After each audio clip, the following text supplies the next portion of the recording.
estou debaixo da graça e não debaixo da lei. Romanos capítulo 6, versículo 14. Porque o pecado não terá domínio sobre vós, pois não estáis debaixo da lei, mas debaixo da graça. Vamos por parte analisar este versículo para termos a correta compreensão do que verdadeiramente o apóstolo Paulo está afirmando por meio desta declaração que eu acabei de ler. O verso começa dizendo: porque o pecado não terá domínio sobre vós. Vejamos três referências.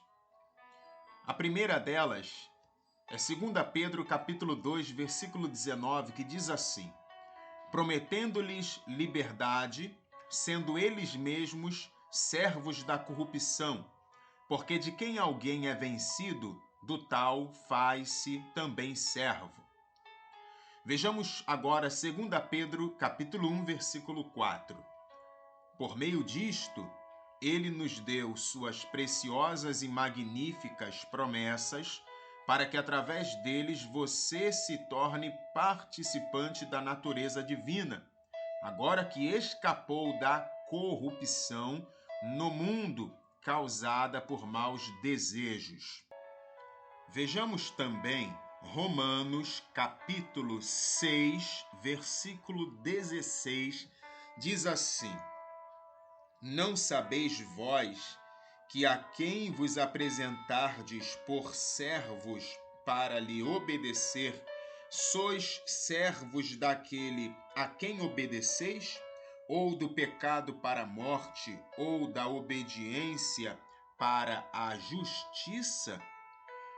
Ou seja, se eu me entrego ao pecado, ele terá sim domínio sobre mim, pois eu serei escravizado por tal prática, seja ela qual for: mentira, prostituição, adultério e outras coisas mais.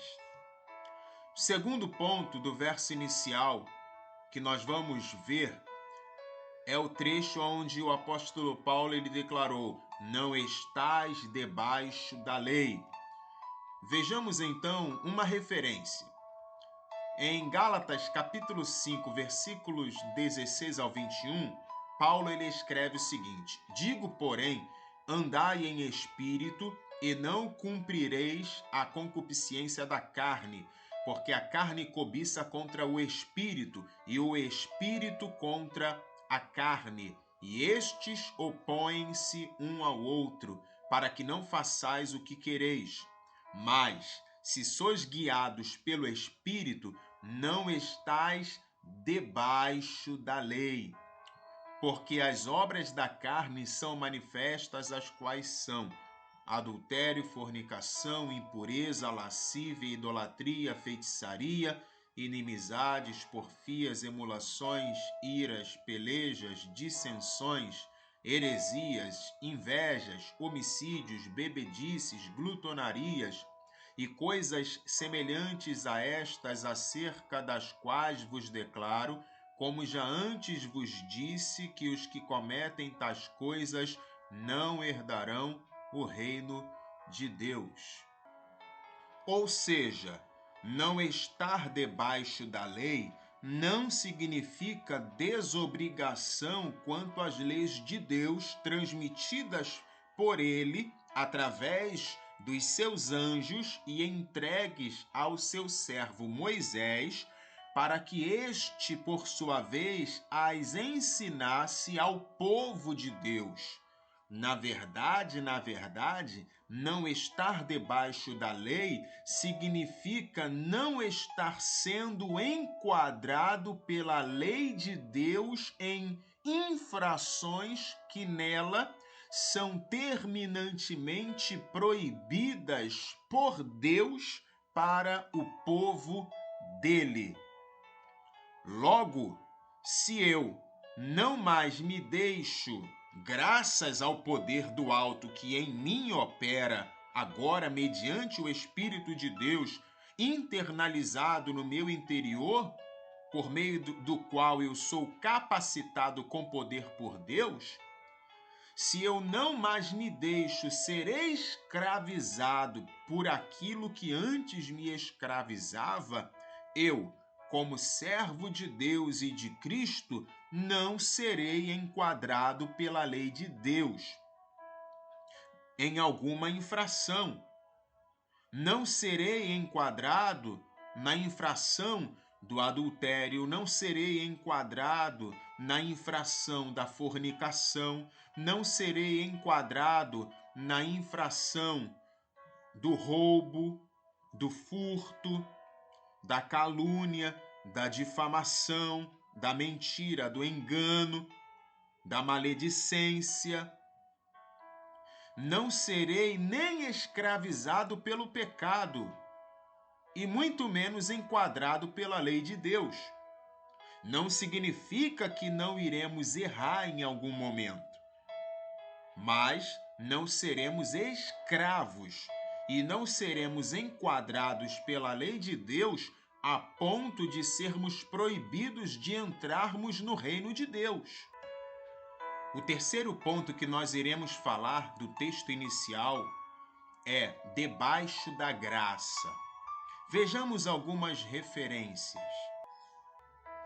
Tito capítulo 2, versículos 11 ao 15, diz assim: porque a graça salvadora de Deus se há manifestado a todos os homens, ensinando-nos que, renunciando à impiedade e às concupiscências mundanas, vivamos neste presente século sóbria, justa e piamente, aguardando a bem-aventurada esperança e o aparecimento da glória do grande Deus e nosso Senhor Jesus Cristo, o qual se deu a si mesmo por nós, para nos remir de toda a iniquidade e purificar para si um povo seu especial, zeloso de boas obras. Fala disto e exorta e repreende com toda a autoridade, ninguém te despreze. O apóstolo Pedro também vai escrever o seguinte, 1 Pedro capítulo 5, versículo 12. Por Silvano, nosso fiel irmão, como o considero, escrevo abreviadamente, exortando e testificando que esta é a verdadeira graça de Deus. Nela permanecei firmes. E Judas, irmão do Senhor, em sua carta, no versículo 4, diz o seguinte: porque se introduziram furtivamente certos homens, que já desde há muito estavam destinados para este juízo. Homens ímpios que convertem em dissolução a graça de nosso Deus e negam o nosso único, soberano e Senhor, Jesus Cristo. Ou seja, não estar debaixo da lei e sim da graça significa não mais ser inclinado para as coisas da carne como escravo destas. Significa ser inclinado para as coisas do Espírito como escravo, servo de Deus, crucificando a carne com suas paixões, para viver uma vida em santificação através de um esforço sincero em viver um estilo de vida pautado nos mandamentos de Deus que visam o praticar o amor a Deus, sobretudo, e o amor ao próximo como a si mesmo. Sendo assim, Paulo não está dizendo que estamos desobrigados de obedecer os mandamentos morais de Deus, porque estamos aparentemente ou supostamente debaixo da graça, como se ensina por aí afora. O que antes era definido como pecado, ainda hoje continua sendo definido como pecado, de modo que não podemos converter a graça de Deus em libertinagem, transformando a bendita graça de Deus em uma maldita graça adulterada, falsificada, porque se fizermos isso com a graça de Deus, iremos automaticamente banalizar o sangue de Cristo. E aí, nós precisamos nos lembrar da advertência na carta aos Hebreus, no capítulo 10. Hebreus 10, verso 26 ao 32, diz assim: porque se pecarmos voluntariamente depois de termos recebido conhecimento da verdade, já não resta mais sacrifício pelos pecados, mas uma certa expectação horrível de juízo e ardor de fogo que há de devorar os adversários. Quebrantando alguém a lei de Moisés, morre sem misericórdia, só pela palavra de 2 ou 3 testemunhas. De quanto maior castigo cuidais vós, será julgado merecedor aquele que pisar o Filho de Deus e tiver por profano o sangue da aliança com que foi santificado e fizer agravo ao Espírito da graça? Porque bem conhecemos aquele que disse: minha é a vingança, eu darei a recompensa, diz o Senhor. E outra vez, o Senhor julgará o seu povo. Horrenda coisa é cair nas mãos do Deus vivo. A graça verdadeira de Deus não é carta branca para ser integrante da Igreja Corpo de Cristo e viver na sem-vergonhice ao mesmo tempo. Estes que vivem assim, estes sim, estão debaixo da lei, ou seja, estão enquadrados pela lei de Deus, pelos mandamentos de Deus, que definem o que, no ponto de vista de Deus, é certo ou errado, aceito ou não aceito, permitido e proibido. E se continuarem por esse caminho, o destino final deles não é outro senão a perdição.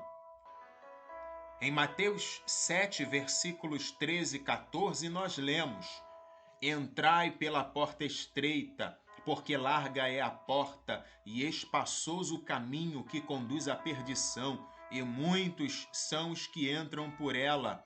E porque estreita é a porta e apertado o caminho que leva à vida, e poucos há que a encontrem.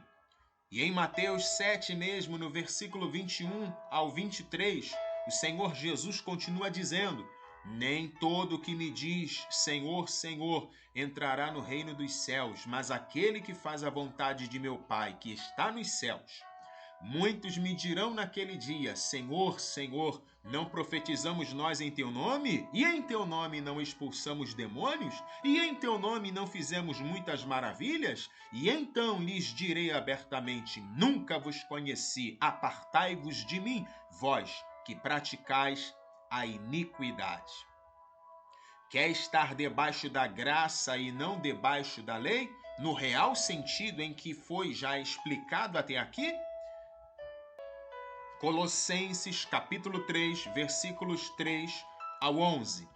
Porque já estáis mortos, e a vossa vida está escondida com Cristo em Deus.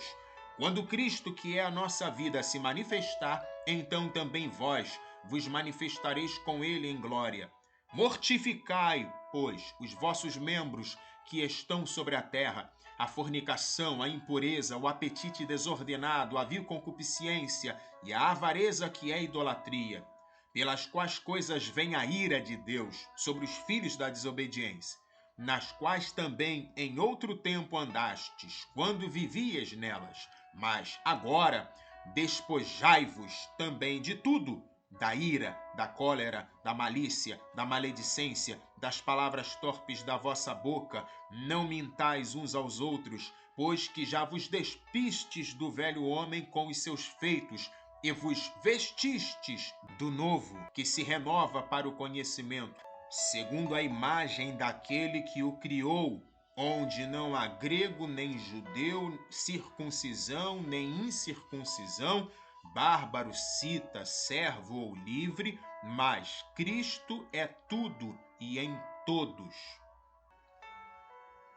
Romanos capítulo 8, versículo 5 ao 14 e depois o versículo de número 1 diz assim: porque os que são segundo a carne inclinam-se para as coisas da carne, mas os que são segundo o Espírito para as coisas do Espírito, porque a inclinação da carne é morte, mas a inclinação do Espírito é vida e paz. Porquanto a inclinação da carne é inimizade contra Deus, pois não é sujeita à lei de Deus, nem em verdade o pode ser. Portanto, os que estão na carne não podem agradar a Deus. Vós, porém, não estáis na carne, mas no Espírito, se é que o Espírito de Deus habita em vós. Mas, se alguém não tem o Espírito de Cristo, esse tal não é dele. E se Cristo está em vós, o corpo, na verdade, está morto por causa do pecado, mas o Espírito vive por causa da justiça. E se o Espírito daquele que dentre os mortos ressuscitou a Jesus habita em vós, aquele que dentre os mortos ressuscitou a Cristo também vivificará os vossos corpos mortais, pelo seu Espírito que em vós habita. De maneira que, irmãos, somos devedores não à carne para viver segundo a carne, porque se viverdes segundo a carne, morrereis. Mas, se pelo Espírito mortificardes as obras do corpo, vivereis. Porque todos os que são guiados pelo Espírito de Deus, esses são filhos de Deus. Portanto, agora nenhuma condenação há para os que estão em Cristo Jesus, que não andam segundo a carne, mas segundo o Espírito. Não deixe o príncipe das potestades do ar que agora opera nos filhos da desobediência te enganar por meio de falsos ensinos. Em Efésios capítulo 2, versículos 1 ao 3, nós lemos: E vos vivificou, estando vós mortos em ofensas e pecados, em que noutro tempo andastes, segundo o curso deste mundo, segundo o príncipe das potestades do ar, do espírito que agora opera nos filhos da desobediência, entre os quais todos nós também antes andávamos nos desejos da nossa carne, fazendo a vontade da carne e dos pensamentos, e éramos por natureza filhos da ira, como os outros também.